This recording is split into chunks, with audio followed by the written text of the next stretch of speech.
And welcome to TIA's Connectivity Jam right here in Dallas, Texas. We're joined with Hakan Kostepen. He's Executive Director of Product Planning Strategy and Innovation at Panasonic. And Hakan, welcome. Thank you.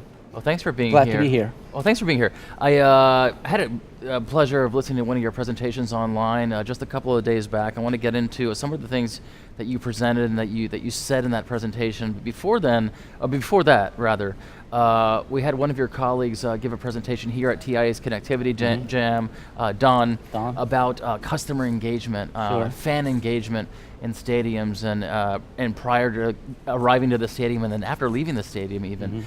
You also really stress the importance of your technologies and applications improving the connected lifestyle. So I really want to focus on that area for this interview. But again, before that, very quickly, your presentation on this online presentation by Panasonic, you said this: it's all about innovation, speed, and agility. What does that mean to Panasonic? Great question. I love talking about this. First of all, innovation by definition is time-bound. When there's no time element, there's no innovation. So in that sense, I feel like we're on a race to bring the solutions to consumers, whether it's the connected lifestyle or the brand element or security, whatever that is. Timely innovation is the essence of solving real problems. So in that sense, from the Panasonic point of view, in Silicon Valley Center, we have a team which is cross-functional, also cross-domain, from avionics, automotive, such as stadiums, different places, and we try to bring all these entities and technologies and business domains from Panasonic at the right time with the right combination of partners. And you mentioned avionics, automotive. Smart cities is also an area Panasonic is very much involved in.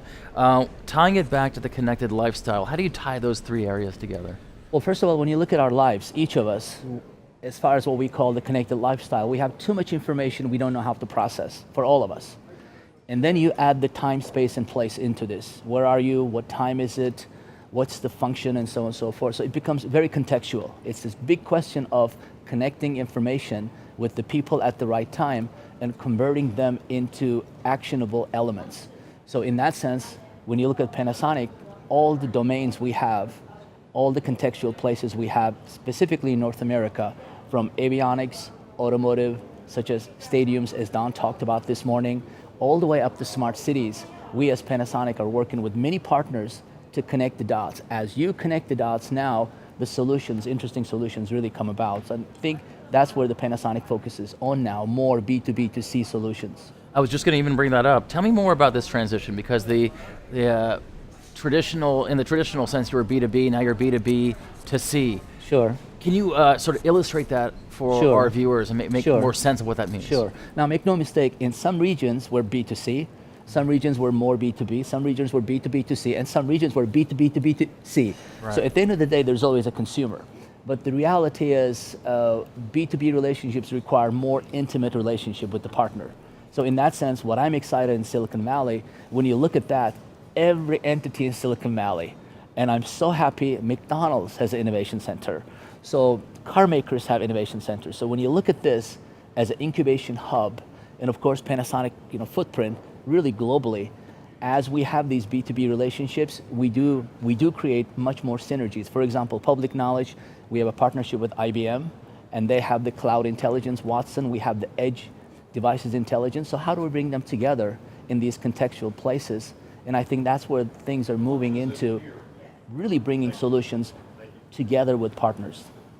I want to talk about another transition, this transition in the innovation space from black box to cross-platforms. Has that made innovating more complicated for you?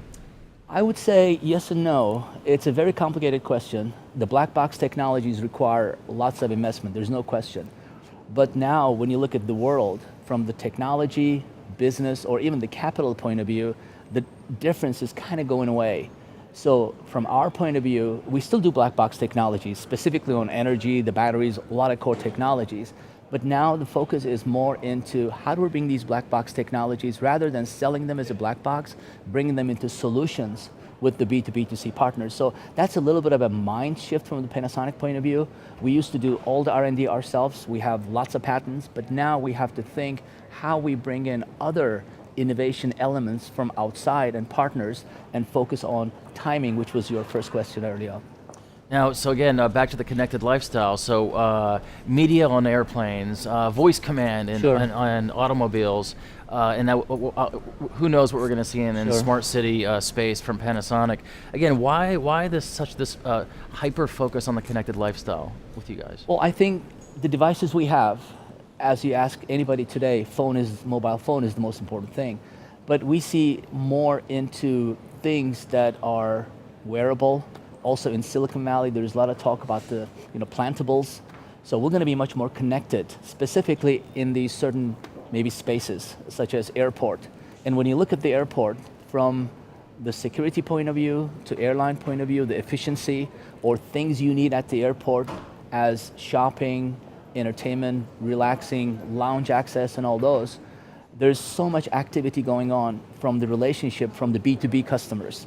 So airlines want to build this relationship.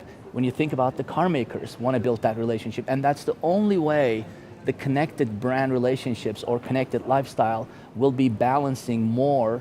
This is a classic example of Jeep versus Uber. Do I have a Jeep as a part of my lifestyle that is really connected, or do I take Uber A to B all the time? And there's a big difference between the two. They're both connected lifestyles, but one of them have the lifestyle element with the brands such as Jeep, I'm just giving as an example, that has this outdoor activity and so on and so forth, that life becomes much, much richer.